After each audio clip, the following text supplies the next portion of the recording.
Izdelava verižnega člena je medgeneracijsko sodelovanje v najbolj žlahtnem pomenu besede.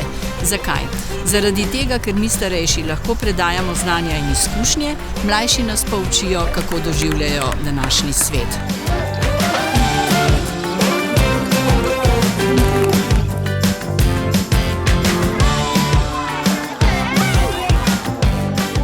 Gradnja verižnega člena je skupna zgodba izobraževalcev odraslih, vzgojiteljev, prostovoljcev, otrok. Se igramo in ustvarjamo. Imamo se fajn. Pridobivamo nova znanja. Sklepamo prijateljstva. Priložnost za preseganje najrazličnejših stereotipov, kdo, kdaj in na kakšen način sodi v vrtec.